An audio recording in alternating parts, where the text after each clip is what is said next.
Underneath my house, I need another house. So I'm building a bunker. $3.9 million bunker. Why would you tell anybody? Because nobody tells anybody when they have a bunker. Ron, you seem to be free to talk about this. Did you sign a non-disclosure agreement? No, I did not sign a non-disclosure with them. I do have one with Zuckerberg. Okay. And what can it protect him from? Pretty much anything. Tristan, he obviously is a prepper.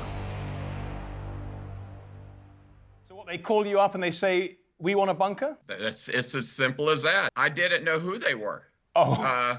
I didn't even know his last name. I just knew his name was Tristan. He was in Romania. I landed at the airport. He picked me up in this beautiful blue Rolls Royce, and I saw that he was a young guy.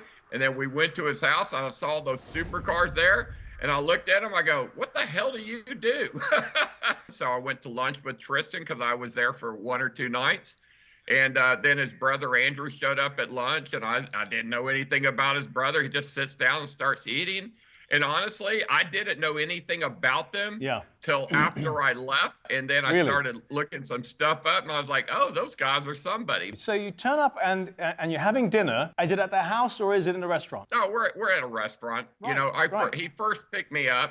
Yeah. He took me to a hotel, the Radisson Blue. And then the next morning, he picked me up in a Ferrari. Yeah. And gave me a ride around Bucharest. Very nice. And then we went to his house. We looked at the property. Yeah. And he gave me a ride back to the hotel. Then he came back and picked me up that night for dinner. So he's the perfect gentleman. I have seen him be nothing but perfect gentleman and polite to me, and I have nothing bad to say.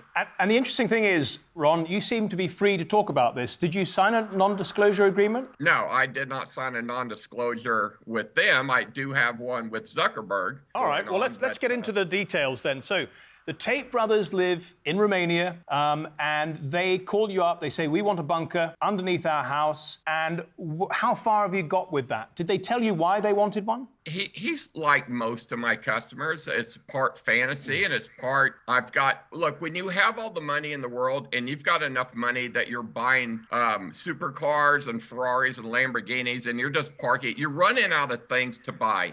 So a lot of my customers, I think buying a luxury bomb shelter is just the next cool item on their list. Of course, they hope they never need it, but they think it's cool to have it. So if you can afford it, why not? So he's not anticipating, Tristan Tate is not anticipating a particular world event. He's just saying, I want it just in case. I haven't really asked him all the details. Now, I was the first person to film them when they got out of jail. I just happened to be in Europe and I popped into Romania and I went by his house and all the cars were gone. And the only car that was left there was that red Russian car.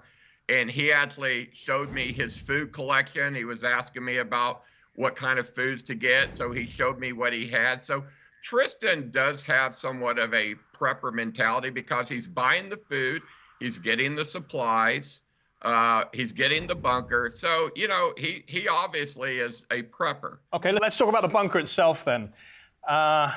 Is it your biggest one? You know, the Fat Boy? The Fat Boy is too big to be delivered to his job site because the power lines, like you've been to his house before, you know what I'm talking about. When you drive up the road, the power lines are so low, we can't deliver a bunker that big to the property. So what we're going to do is make some smaller pieces, bring them there and assemble them all on site. Mm-hmm. But when he's done, he'll have much bigger than a Fat Boy. Well, you sent over some video of his backyard. Let's have a quick look at that. And he's got something like a couple of acres. So the plan is to what? Dig underneath and just install those modules and put them all together and then link them up to the main house? They're going to link up somewhere. Yes, there's going to be a secret passage that comes up into the property. I should not say where it's going to come up exactly, but there will be a secret passage to a secret tunnel that leads to probably a not so secret bunker, because normally I would never in a million years talk about one of my clients, but he lit it out first. Yes. And I said, do you mind if I talk about it? And he's like, I don't care. I have spent $3.9 million. All right, let me at least show him what it is. You could show him what it is. Because I got my house, and my house has got, 12 bedrooms? Underneath my house, I need another house. So I'm building a bunker a fallout bunker with 10 bedrooms, stripper pole, living room, all the important things you need to survive the apocalypse. That is what I have ordered. It is now under construction. So, you know, he did a video and says, we're building a $3.9 million bunker. You know, so yeah.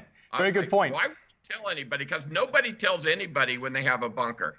That's a really good point. Like, you know, if people know you have a bunker, then they know you've got food and supplies and so on. But they're confident enough that they can defend themselves that they can just say it outright.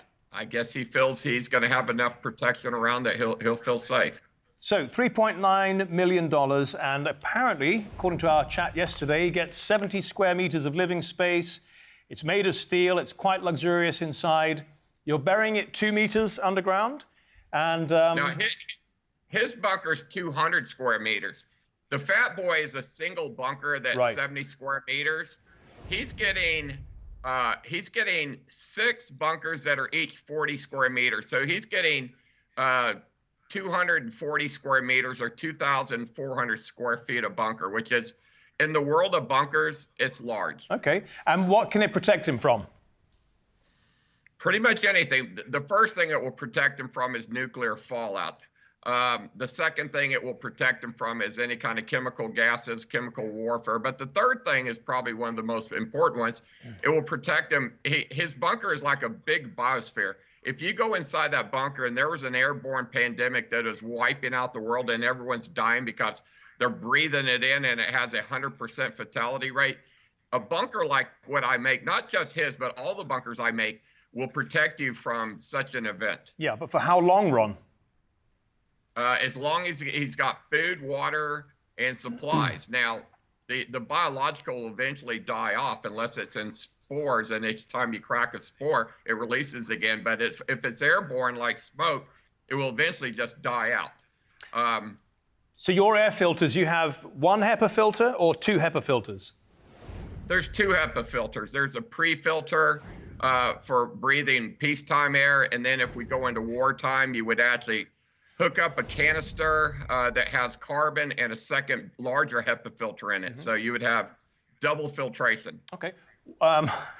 Entering into Tristan's mind now, if we can, imagine there is some kind of attack and he can't get out of the main entrance or exit rather that he went into. Is there an escape hatch of some kind that comes out somewhere else? Absolutely. Okay, I doubt you can tell us where that is, and there's no need to do that. They all have escape tunnels. Right. Really, the escape tunnel is a flanking maneuver. That if someone's trying to lock you in or to kill you in your bunker and lock you in and block off your air pipes or anything like that, that you have a way to flank them and defend your bunker or escape.